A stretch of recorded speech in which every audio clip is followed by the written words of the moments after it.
हिंदी की मनोरंजक और सुरुचिपूर्ण कहानियों की श्रृंखला में आज सुनिए डॉक्टर संगीता झा जी की लिखी हुई कहानी आखिरी फ़ोन कॉल। तो शुरू करते हैं कहानी आखिरी फ़ोन कॉल। सब याद है मुझे, ऐसी चीज़ें भला कोई भूल सकता है। दुनिया की पहचान भी ऐसे समय में होती है। सगे माँ बाप भी साथ नहीं देते, फिर दुनिया से क्या आशा। बात उन दिनों की है जब महज 16 साल की थी। आंखों में अनगिनत सपने थे, कुछ मीठे कुछ नमकीन भी। मीठे जैसे मुझे बहुत अच्छे से पढ़ना है, डॉक्टर बनना है। नमकीन जैसे बस स्टॉप पर एक लड़का लगातार घूरता है, क्या करूं। जब उसकी आंखों से मेरी आंखें मिलती हैं, पता नहीं क्या हो जाता है। बार बार खुद को समझाती रहती हूँ कि ये तेरी मंजिल नहीं है। ना उसने बस स्टॉप पर आना छोड़ा, ना ही मेरी आंखों से उसकी आंखों से मिलना। मैं तो कभी बायोलॉजी के मेढक के आर्टीरियल सिस्टम, तो कभी केचुए के नर्वस सिस्टम में गोते लगाती, तो कभी केमिस्ट्री के फार्मूले रटती रहती। ज़्यादातर फिजिक्स के मोस्ट डिफ़िकल्ट सवाल पागल कर देते। डॉक्टर बनना इतना आसान थोड़ी था। जब कभी बीमार पड़ने पर डॉक्टर के पास जाती तो पूछती, माहवारी हुई या पेट दर्द करता है, उंगली छूकर बताओ कहाँ सबसे ज़्यादा दर्द है। कभी कभी तो बड़े अजब से सवाल, टट्टी हुई, रंग कैसा था, काला या पीला। मन ही मन हंसती कि ये सब पूछने के लिए इतना सब पहले पढ़ने की क्या ज़रूरत है। लेकिन वक्त की भी अपनी आँख मिचौली होती है। बीतता वो है, खर्च हम हो जाते हैं। कैसे नादान हैं हम। दुख आया तो अटक गए और सुख आया तो भटक गए। सब कुछ ठीक चल रहा था। घर में सब डॉक्टर साहब कहकर पुकार रहे थे। स्कूल में भी सारी टीचर्स मुझ पर आशा लगाए हुए थीं। अड़ोसी पड़ोसी अपने बच्चों को मेरा उदाहरण देते थे। पता नहीं एक दिन कहाँ से गुलशन नंदा की एक नॉवल हाथ लग गई। उसे पढ़ मन बल्लियों उछलने लगा। उन आँखों की याद आने लगी जिनसे मेरी आँखें लड़ती थीं। बड़ी बेसब्री से मेरी आँखें उसका इंतज़ार करने लगीं। इससे पहले हमेशा उन आँखों में आग्रह था और मेरी आँखों में अवहेलना। लेकिन उस दिन उन आँखों के आग्रह का जवाब मेरी आँखों की स्वीकृति थी। वो आँखों वाला बंदा मेरे पास आया और एक चिट्ठी नीचे फेंक गया। मैंने धीरे से उसे उठाकर अपने बस्ते में रख लिया। मन में कई सितार बजने लगे और बस इंतज़ार था स्कूल पहुंचकर चिट्ठी खोल के पढ़ने का। उस ज़माने में बदनामी का डर भी बहुत था कि किसी को पता न चल जाए।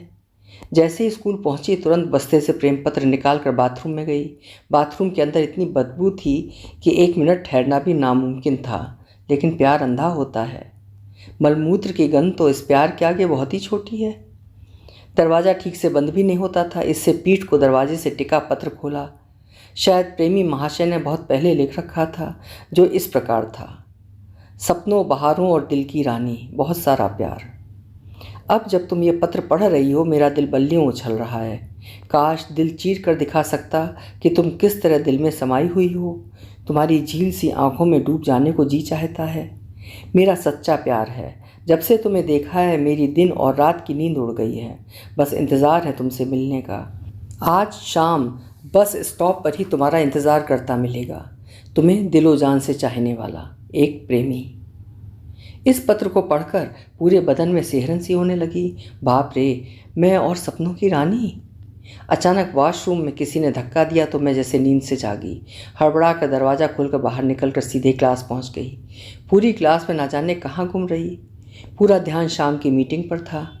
उम्र भी 16 और महीना भी सावन और सपने भी रंगीन। फिर क्या था, बस दुनिया भी रंगीन। मेरी बेचैनी देख सहेलियों ने पूछा भी कि कोई बात तो नहीं। मुझ जैसी पढ़ाकू को देख कोई सोच भी नहीं सकता था कि मैं किसी की भी सपनों और बहारों की रानी हो सकती हूँ। अब तो बस वापस अपने स्टॉप पर पहुँचने की जल्दी थी। अब तक सुना ही था कि बस में कितनी भी भीड़ हो, कंडक्टर की जगह खाली रहती है। ठीक उसी तरह माँ बाप, भाई बहन और पुस्तकों के प्यार के बाद दिल का एक कोना प्रेमी के लिए हमेशा खाली रहता है। ये तो मेरा प्रेमी भी नहीं था। अभी तक उसकी आँखों का मेरी आँखों से बस याराना था। खैर, वो घड़ी आ ही गई जिसका मुझे सुबह से इंतज़ार था। उसे सामने देख हाथ पैर कांपने लगे, दिल की धड़कनें तेज हो गईं। उसका भी शायद यही हाल था। डर भी लग रहा था कि कोई देख ना ले। उसने कहा, तुम मेरे पीछे पीछे आओ, दूर झाड़ियों के पीछे बैठकर बात करते हैं। मैंने सिर हिलाकर अपनी स्वीकृति दे दी। वो तेज़ तेज़ चलने लगा। मैं तो शायद पीछे पीछे दौड़ने लगी। मुझे इस तरह सड़क पर पसीने पसीने हो दौड़ते देख पापा के दोस्त भट्टाचार्य अंकल, जो सामने से आ रहे थे, घबरा गए। मुझे रोक कर उन्होंने पूछा, भारती बेटा क्या हुआ, इतनी घबराई हुई क्यों हो? मैंने खुद को संयमित करते हुए कहा, नहीं अंकल, घर जल्दी पहुंचकर होमवर्क करना है। घर तुम्हारा तो दूसरी तरफ है बेटा। मैंने भी सीधे जवाब दिया, ना अंकल, फ्रेंड से नोट्स लेकर तब घर जाऊंगी। अंकल को भी चैन कहाँ था, उन्होंने पूछा। फ्रेंड झाड़ियों के पीछे फ्रेंड? कौन सा फ्रेंड? मैंने कहाँ हार मानी थी। मैंने भी उत्तर दिया, ना अंकल, बीच से शॉर्टकट लेकर जाऊंगी। Okay uncle, bye, I am getting late. कुछ देर वहीं रुककर अंकल के ओझल होने की प्रतीक्षा की, फिर अपनी राह पर चल पड़ी। वहाँ महाशय पहले से ही जमीन में बैठे हुए थे और अपने ठीक बगल की जमीन हाथ से साफ कर अपना रुमाल बिछाकर मेरे लिए आसन तैयार कर रखा था। उसकी आंखें एकटक मेरी आंखों को देखे जा रही थीं। मेरी पहचान भी सिर्फ उसकी आंखों से थी। न उसका नाम मालूम था, न जाति, धर्म और न ही काम। मेरी सांसें जोरों से चल रही थीं। उसने मुझसे कहा, थोड़ी देर आराम से बैठो, घबराने की कोई ज़रूरत नहीं है, थोड़ा पानी पी लो। वो अपने साथ पानी भी लाया था। उसकी आवाज़ भी आंखों की तरह जादुई थी। मुझे बड़ा डर लग रहा था। अंधेरा भी हो रहा था। घर पर भी सब मेरे स्कूल से आने का इंतज़ार कर रहे होंगे। मैंने उससे डरते हुए कहा, मैं चलती हूँ, घर पर सब राह देख रहे होंगे, खामख्वाह परेशान हो जाएंगे। उसने आंखों से थोड़ी देर और रुकने की गुजारिश की। मैं मजबूर हो गई और मैंने सहज होने की कोशिश की। अभी हम अपनी बातों को आगे बढ़ाने ही वाले थे कि अचानक पीछे से जैसे ऐसा लगा जैसे किसी ने उसके सिर पर डंडा मारा हो। वो ज़ोर से चिल्लाया, दर्द से तड़पने लगा। पीछे मुड़ने पर पाया एक पुलिस वाला हम दोनों की तरफ डंडा लेकर खड़ा था। उसके कमर पर मुझे एक बंदूक भी दिखी। मैं तो डर के मारे कांपने लगी। उसने मेरे आशिक को फिर एक डंडा मारा और मुझे लगा वो वहीं बेहोश होकर गिर गया। उसके बाद वो पुलिस वाला गंदी गंदी गालियाँ देते हुए मुझे खींचने लगा तो मैं लगभग बेहोश सी हो गई। होश आया तो अपने को 5-6 पुलिस वालों से घिरे पाया। मुझे शरीर के निचले हिस्से में बहुत दर्द हो रहा था और मेरी सफ़ेद सलवार खून से सनी थी। मुझे जो याद रहा वो ये कि एक के कान में एक बड़ा सा मस्सा था। अपने कुकर्मों के निशान बड़ी अच्छी तरह से उन दरिंदों ने मिटा दिए थे। उसके बाद मुझे मेरे ही घर के सामने छोड़ एक पुलिस वाला चला गया। मेरे स्कूल से घर न पहुंचने पर घर पर कोहराम मचा हुआ था। स्कूल फ़ोन कर बस ड्राइवर का पता ले पापा ड्राइवर के घर भी हो आए थे। ड्राइवर ने उन्हें बताया कि मुझे उसने बस स्टॉप पर ही उतारा था। आसपास के सभी घरों में पूछताछ की गई। मैं जब लड़खड़ाते हुए बदहवास सी घर पहुंची तब तक गनीमत की अड़ोसी पड़ोसी जा चुके थे। गनीमत इसलिए कह रही हूँ क्योंकि ये उन दिनों की बात है जब लड़की की इज्जत आबरू ही परिवार का सब कुछ होती थी। कैसे हुआ, किसने तेरी हालत की, ये पूछे बिना माँ मुझे अंदर ले गईं। मुझ अधमरी को पहले अच्छी तरह नहलाकर सब पोंछ पाँच कर दूसरे कपड़े पहनाकर फिर सवाल दागने शुरू किए। कल मुही, कहाँ से मुंह काला करके आ रही है? मार डालेगा तेरा बाप। कौन है वो कमीना, बता। हाय री फूटी किस्मत। नहलाने के बाद मेरे बैग से वो आशिक की चिट्ठी मिल गई जिसका नाम और पता ना ही मुझे मालूम था और ना ही उस चिट्ठी में लिखा था। मैं तो कुछ बोलने लायक हालत में भी नहीं थी, चुपचाप पड़ी रही। मुझे ही माँ उस चिट्ठी की वजह से कुलक्षणी समझती रहीं। चिट्ठी का राज भी माँ सीने में दबाई नहीं कि अगर पापा और भाइयों को पता भी चल जाता तो एक विश्व युद्ध सा छिड़ जाता। माँ ने कमान अपने हाथ में ले ली कि कोई आरती यानी मुझसे कुछ पूछेगा नहीं। मैं तो कई दिनों तक अधमरी पड़ी रही। मैं तो पुरुष की परछाई देखकर भी डरने लगी थी। तब घर वालों का माथा ठनका। स्कूल जाने के नाम से भी मैं कांपने लगी थी। पापा भी जानना चाहते थे कि आखिर क्या हुआ था। मुझे कई दिनों तक पागलपन के दौरे आते थे। कोई कुछ भी पूछे और मैं कांपने लगती थी। पूरा साल इसी तरह बर्बाद हो गया। आज का समय होता तो शायद औरतों का झुंड मुख्यमंत्री निवास के आके बैठ गया होता। कितने मीडिया हाउस को मसाला मिल गया होता। घर पर किसी को भी पूरे सच का पता नहीं चला। कम से कम घर वालों को इतनी अकल तो आई कि मुझे मनोरोग विशेषज्ञ को दिखाया जाए। सपनों, बहारों और दिल की रानी बनाने वाले आशिक का कोई पता ही नहीं चला क्योंकि मैं उसके बाद बस स्टॉप गई ही नहीं। मनोरोग विशेषज्ञ डॉक्टर चोपड़ा के कई सेशन लेने के बाद मैं कुछ हद तक नॉर्मल हो गई थी। मुझे कुछ कुछ याद भी आ गया था, लेकिन तब तक 1.5 साल बीत चुका था। अगर राजा ही प्रजा को लूटे तो कौन न्याय करेगा?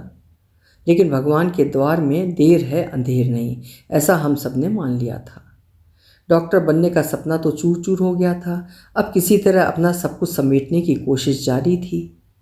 किसी तरह पहले मैट्रिक फिर बीए आर्ट्स में कर लिया, लेकिन प्रतिभावान भारती कहीं खो गई थी। पुरुष शब्द ही डिक्शनरी से बाहर कर दिया था।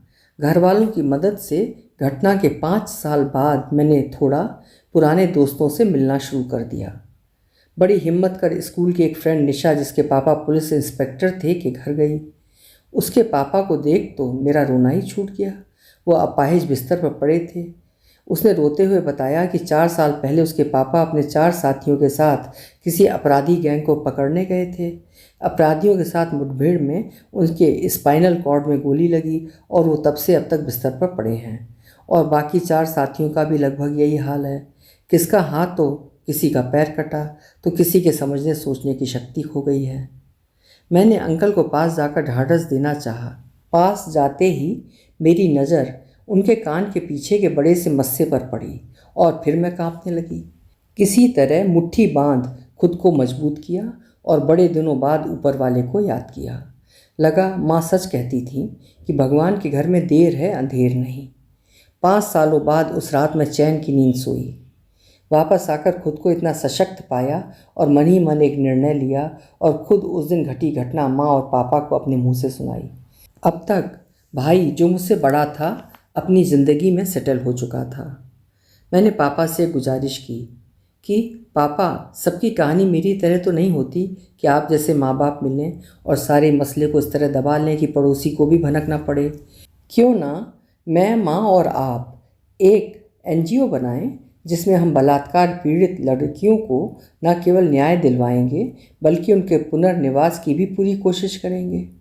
पापा प्लीज़, आई एम श्योर ज़्यादा लड़कियों को उनकी इज्जत लूटने वाले ही कोठे में बिठा देते होंगे। मेरी पूरी कहानी पहली बार मेरी ही जुबानी सुन पापा माँ तो सदमे में आ गए। उन्हें तो अंदाज़ा भी नहीं था कि समाज के रक्षकों ने ही मेरा भक्षण किया है। माँ तो उस दिन तक मुझे ही दोषी मान रही थी और मेरे चिट्ठी वाले आशिक की ही कारगुजारी समझ रही थी। मेरी हालत की वजह से सच बाहर आ ही नहीं पाया। पापा धीरे से बोले, बेटा शादी कर ले, घर बसा ले। मैंने रोते हुए उत्तर दिया, पापा, आदमी की परछाई से भी मुझे डर लगता है। कुछ करना चाहती हूँ, मदद कीजिए। पापा ने भाई से फ़ोन कर मेरे प्लान के बारे में बात की। वो भी मुझ में जीवन की लहर देखकर खुश हो गया और मेरे प्रस्ताव को तुरंत हरी झंडी दिखा दी। हमारे घर, जिसमें आगे पीछे भी काफ़ी जगह थी, को मैंने उन महिलाओं का शेल्टर हाउस बना दिया। उसके बाद जो मेरी यात्रा शुरू हुई और फिर तो रुकी ही नहीं। हर लड़की की एक अलग ही रोंगटे खड़े कर देने वाली कहानी थी। कई जगह तो अपनों ने ही मजबूर किया था पैसों के लिए बिकने को। कई तो बच्चों का पेट भरने के स्वेच्छा से खुद का सौदा कर रही थी। ये तो समाज को खोखला करने वाला एक दीमक था। इससे हमारे मुहिम में कई समाज सेवी संस्थाएं जुड़ती गईं। बहुत सारे धरने, कैंडल मार्च और बड़े बड़े लोगों क्या छापे भी पड़वाए। इससे हमेशा मेरी और मेरे कार्यकर्ताओं की जान को खतरा बना रहता था। सारे मीडिया चैनल वाले मेरा इंटरव्यू लेने के लिए लाइन लगाए रहते थे। जिस घटना को माँ बाप दीवालों से भी बचा कर रखना चाहते थे, अपने साथ घटी उसी घटना का जिक्र मैं लगभग हर इंटरव्यू में बेझिझक करती थी कि मैं एक रेप विक्टिम हूँ और मेरा सामूहिक बलात्कार हुआ था। मेरे बलात्कारी पुलिस वाले थे और एक तो उसमें मेरे बचपन की सहेली का पिता ही था। अब मेरी उम्र भी 40 की हो चली थी और शादी का कोई इरादा भी नहीं था। हम लोगों से स्वेच्छा से दान लेते थे अपने इस ऑर्गेनाइजेशन के लिए। बड़े बड़े नेता, बिजनेस हाउस और कई एनआरआई भी हमें खुले हाथों दान देते थे। मेरे साथ अब कई लोग स्वेच्छा से जुड़ गए थे। सब कुछ ठीक चल रहा था कि अचानक कोरोना की लहर और कहर ने सबकी ज़िंदगी हिला दी। हमारे यहाँ ज़्यादातर महिलाएं कोई ना कोई काम करती थीं, जैसे कढ़ाई बुनाई और कई चीज़ें, जिन्हें बेचकर हमें घर चलाने के लिए अच्छे पैसे मिल जाते थे। हमारे संस्थान में काम तो अच्छा चल रहा था, लेकिन कोरोना की वजह न खरीदार मिल रहे थे और ना ही दानवीर लोग। मैं बड़ी पशुपेश में थी। सब कुछ लॉकडाउन था। अचानक मेरे फ़ोन की घंटी बजी। उठाने पर वहाँ से आवाज़ आई, आप भारती नारायण बोल रही हैं? मैं अमित कुमार बोल रहा हूँ। थोड़े दिन पहले आप मेरे ऑफिस में डोनेशन लेने आई थी। तब मुझे आपके इतने अच्छे काम की मालूमात नहीं थी। आप अपना कार्ड हमारे ऑफिस में छोड़ गई थी, जो मुझे आज मिला है। आप आधे घंटे में आकर चेक ले जा सकती हैं। मैं तो हवा में उछलने लगी। तुरंत अमित जी के ऑफिस की ओर निकल पड़ी। किस्मत बहुत अच्छी थी। मेरा इंतज़ार करते हुए अमित जी बाहर ही मिल गए। मुझे देखकर बोले, आई एम इम्प्रेस्ड। कल ही आपका पूरा इंटरव्यू टीवी पर देखा। You are brave. Hats off to you, great. Anyway, I am going out of station. Will meet you after I come back. मेरे हाथ में एक चेक जो लिफाफे के अंदर था पकड़ाकर वो अपनी जीप खुद ही ड्राइव करते हुए निकल गए। घर जाकर लिफाफा खोला तो मेरे पैरों तले ज़मीन ही खिसक गई। अभी तक मिले हुए डोनेशन से कहीं बहुत ज़्यादा, 25 लाख का था। कहाँ तो कोरोना ने सबको बर्बाद कर दिया था और यहाँ मेरी असहाय लड़कियों के लिए करीब 1 साल की मदद मिल गई थी। मैंने उन्हें धन्यवाद बोलने के लिए फ़ोन किया, लेकिन उन्होंने फ़ोन नहीं उठाया। शायद ड्राइव कर रहे होंगे। उसके बाद अगले दिन भी करीब 7 बार फ़ोन किया, उन्होंने फ़ोन नहीं उठाया। तीसरे दिन मुझे एक अननोन नंबर से एक फ़ोन आया कि मैडम, हम बड़ौदा सिविल हॉस्पिटल से बोल रहे हैं। यहाँ एक मरीज़ है जिसे हैंड इंजरी हुई है। उनका फ़ोन भी पूरी तरह डैमेज हो गया है। बड़ी मुश्किल से सिर्फ उसमें से आपका नंबर निकला है, जो कि उस नंबर पर आखिरी कॉल था। उन्होंने फ़ोन पर व्हाट्सएप में मरीज़ की फ़ोटो भी भेजी। वो हमारे मसीहा थे, जिनके वजह से हमारे संस्थान के 1 बरस की चिंता दूर हो गई थी। मैं तुरंत मैनेजर को ले बड़ौदा की ओर निकल पड़ी।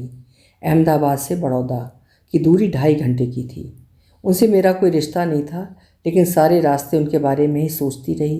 गूगल में अमित कुमार डालकर ढूंढती रही, लेकिन परिवार के बारे में कोई जानकारी नहीं थी। पूरे गुजरात में कोरोना का कहर छाया हुआ था।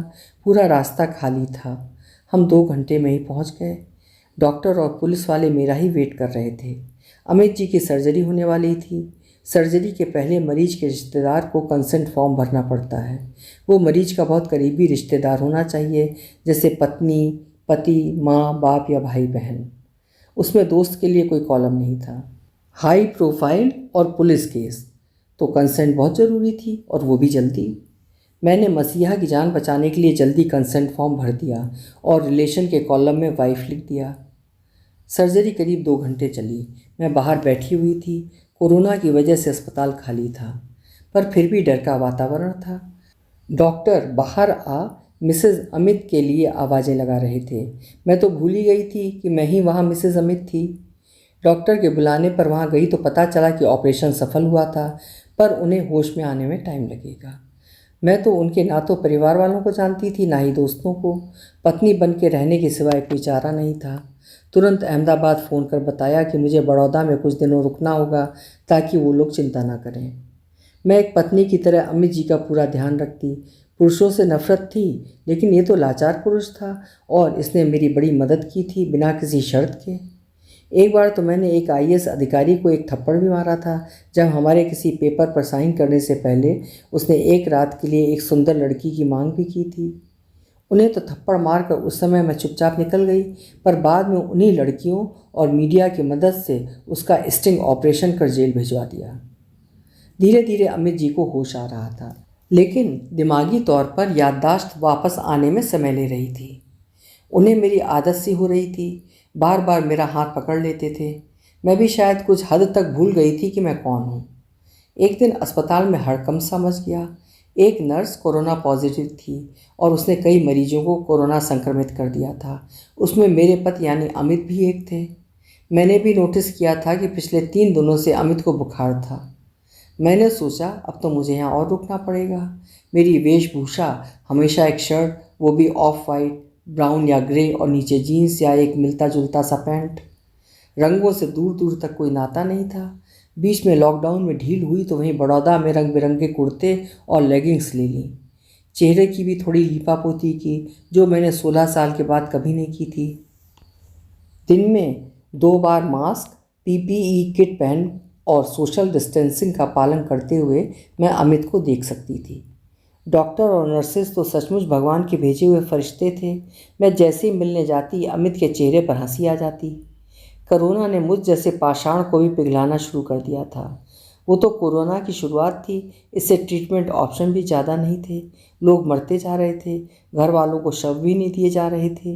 गनीमत ना सड़कों और ना ही अस्पताल में भीड़ थी। इससे मैं और अमित दोनों ही गुमनाम जिंदगी जी रहे थे। हमारे बीच की कड़ी वो लास्ट कॉल था जो अमित के फ़ोन में मैंने किया था। प्यार तो किसी भी उम्र में हो सकता है, ऐसा मैंने कभी सोचा ही नहीं था। आज अपने पुराने आशिक का खत, सपनों, बहारों और दिल की रानी बहुत याद आ रहा था और मैं खुद ही खुद शर्मा भी रही थी। डर लगता था कि अमित को कुछ हो ना जाए और मेरी मोहब्बत परवान चढ़ने के पहले ख़त्म हो जाए। अभी तो ये एक तरफा थी, क्या पता कल अमित की असली बीवी आकर अपना दावा न ठोक दे। स्वार्थी मन कहता अमित की याददाश्त ही ना आए। कितना भी नारियल बनो, अंदर तो मुलायम गूदा ही रहता है ना। नहीं तो मेरी जैसी कठोर महिला जिसे मर्दों के नाम से ही नफरत थी और आज एक अनजाने मर्द की सेवा में लगी हुई थी। इसमें बहुत बड़ा हाथ कोरोना लॉकडाउन का भी था, जिसकी वजह से न केवल मेरी बल्कि अमित की पहचान भी छुपी हुई थी। ये शुरुआत के दिनों की बात है, जब मौत का दूसरा नाम था कोरोना। करेला ऊपर से नीम चढ़ा, यानी एक तो हेड इंजरी और उसके ऊपर कोरोना। लेकिन भगवान है और सब कुछ प्रारब्ध है। मेरे लिए अमित को ठीक होना था सो हो गए। जैसे ही अमित की याददाश्त वापस आई, उन्होंने सबसे पहले पूछा, मैं यहाँ पहुँचा कैसे? डॉक्टर ने जवाब दिया, पहुँचे तो आप अपने आप। भाग्यवश आपके फ़ोन में लास्ट कॉल आपकी पत्नी की थी। उन्हीं की सेवा और केयर से आपको दूसरा जीवन मिला है। सो 3 चीज़ें आपके लाइफ में इम्पॉर्टेंट हैं: the last call, the loving wife and the second life. Amit तो भौचक्के से डॉक्टर को देखते रहे। The wife? हाँ जनाब, डॉक्टर बोले। अच्छों की हवा टाइट हो जाती है इस बीमारी के नाम से। ये बेचारी टस से मस नहीं हुई। ज़्यादातर मरीजों के घर वाले भाग जाते हैं अपने मरीज को छोड़कर। Great man, you are lucky. Amit मुझे एकटक देखने लगे और मैंने अपनी नज़रें झुका लीं। इसके बाद जो हुआ वो कभी सोचा ही नहीं था। अमित भी कुंवारे थे, प्यार में ठुकराए हुए। उन्होंने भी कभी शादी न करने की कसम खाई थी। लॉकडाउन में ही हमारी शादी बड़े सादे तरीके से हुई। संस्थान को चलाने वाली अब तक केवल भारती दीदी थी, अब अमित जीजा जी भी उनके अभिभावक बन गए थे। अभी आप सुन रहे थे जीवन में टूटने और टूटने के बाद फिर से जोड़ने की कहानी। नाम था वो आखिरी कॉल और लिखा था आपकी पसंदीदा लेखिका डॉक्टर संगीता झा जी ने। कल मिलेंगे फिर किसी उम्दा कहानी के साथ। आपका समय शुभ हो।